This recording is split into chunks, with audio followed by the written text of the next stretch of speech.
ओम नमः शिवाय। हमारे चैनल मिस वैष्णव पर आपका हार्दिक स्वागत है।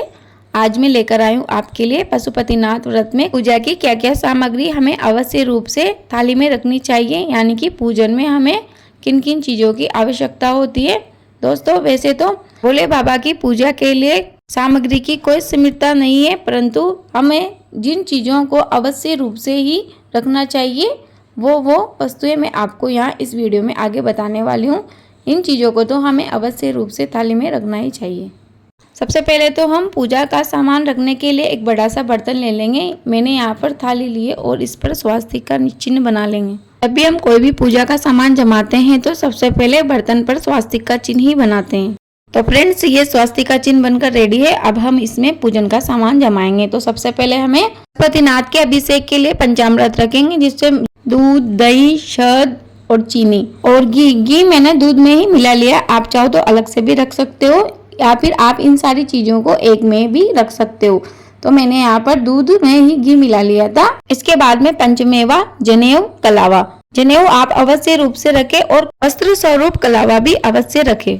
इसके बाद चंदन, जो कि भोले बाबा को अवश्य रूप से चढ़ाया जाता है यानी लगाया जाता है। आप सफेद चंदन भी रख सकते हो और यदि ना हो तो आप पीला चंदन भी रख सकते हो, लेकिन जहाँ तक संभव हो आप सफेद चंदन ही रखें, क्योंकि भोलेनाथ को सफेद रंग अधिक प्रिय है। माँ पार्वती व गणेश जी के लिए ये सिंदूर रखेंगे। देखिए फ्रेंड, हमें पशुपतिनाथ व्रत का पूजन उसी मंदिर में करना चाहिए जहाँ पर भगवान शिव अपने पूरे परिवार के साथ विराजमान हो।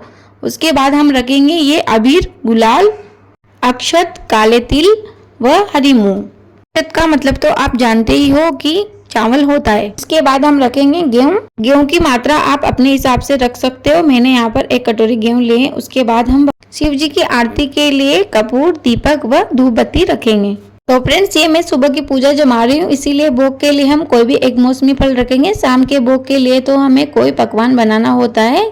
अब हम रखेंगे जल। तो दोस्तों, आप जिस मंदिर में पूजन करने जा रहे हो और यदि वहाँ पर आपको अच्छे से साफ सफाई करके पूजन करने की अनुमति हो तो आप जल की मात्रा ज़्यादा भी ले सकते हैं, यानी किसी बड़े बर्तन में जल भरकर ले जा सकते हैं और वहाँ पर अच्छे से साफ सफाई करने के बाद ही पूजा आरंभ करनी चाहिए। इसके बाद में पुष्प माला, बिल्वपत्र, शमी पत्र यदि आपको मिल जाए तो। उसके बाद में ये आंकड़े का फल, सफेद पुष्प व आंकड़े की डोडी। इसको आंकड़े का फूल भी कहते हैं, लेकिन हमारी आम बोलचाल की भाषा में इसे आंकड़े की डोडी कहा जाता है। तो फ्रेंड्स, ये हमारी सुबह की पूजा का सारा सामान हमने यहाँ पर जमा लिया है। इसके बाद हम बात करते हैं कि हमें उद्यापन वाले दिन शाम को किन किन चीजों की आवश्यकता होती है, यानी उद्यापन विधि में हमें क्या क्या सामग्री चाहिए होती है। तो फ्रेंड्स, सबसे पहले तो हमें 108 की संख्या में या तो बिल्वपत्र ले लेने हैं, या फिर हरे मूंग ले लेने, या काले तिल ले लेने, या फिर अक्षत ले लेने हैं, लेकिन ध्यान रहे कि वो खंडित ना होना चाहिए। मैंने यहाँ पर 108 बिल्वपत्र लिए हैं। उस सबसे पहले हमें उनके ऊपर ओम नमः शिवाय लिखना चाहिए। जहाँ तक हो सके हमें पूरे ही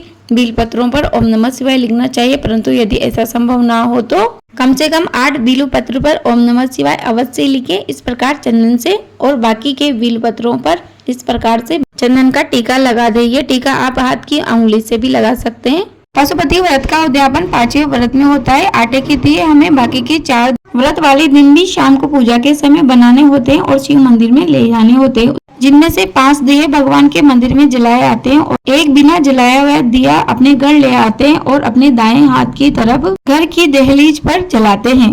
यहाँ पर हम उद्यापन की बात कर रहे हैं, तो उद्यापन में हमें इनके अलावा एक श्रीफल रखना होता है, जिसके ऊपर हमें अपनी श्रद्धा के अनुसार दक्षिणा रखकर इस तरह से कलावे से उसे बांध देना होता है। श्रीफल से यहाँ पर तात्पर्य है जटा वाला नारियल, जो कि पानी वाला होना चाहिए। इसके बाद भोग रखेंगे। भोग में मैंने यहाँ पर खीर बनाई है, जैसा कि हम बाकी के 4 पशुपति व्रत में रखते हैं, उसी प्रकार से उद्यापन वाले दिन भी भोग बनाकर रख ले। उसके साथ ही हमें सीधा भी रखना चाहिए। सीधे का मतलब होता है कि एक व्यक्ति के भोजन बन जाए उतना सूखा सामान। तो ये हमें उद्यापन वाले दिन सारी सामग्री रखना चाहिए। इसके बाद हमें जो हमारी सुबह की पूजा की थाली है वह भी रखनी चाहिए, क्योंकि पशुपति व्रत पूजन में पूजा की थाली जो सुबह की होती है उसी थाली से शाम को पूजन किया जाता है। सुबह की पूजन थाली में उतनी सामग्री रखी जाती है कि जिससे कि दोनों समय का पूजन हो जाए। तो फ्रेंड्स, ये थी पशुपतिनाथ व्रत के पूजन की सामग्री व उद्यापन विधि की सामग्री की वीडियो, जो कि मैंने आपके साथ साझा की है। मुझे उम्मीद है आपको यह वीडियो अवश्य ही उपयोगी लगी होगी। यदि आपको यह वीडियो उपयोगी लगी हो तो वीडियो को लाइक करें, शेयर करें और कमेंट बॉक्स में जय पशुपति बाबा की अवश्य लिखें। यदि आप हमारे चैनल पर नए हो तो प्लीज हमारे चैनल को एक सब्सक्राइब जरूर करें। आपको हमारे चैनल पर सभी प्रकार की कथा, कहानी, पूजा विधि, उद्यापन विधि से संबंधित वीडियो मिल जाएगी। हमसे बोलो पशुपतिनाथ की जय। आपका दिन शुभ हो। धन्यवाद। जय श्री राधे कृष्ण।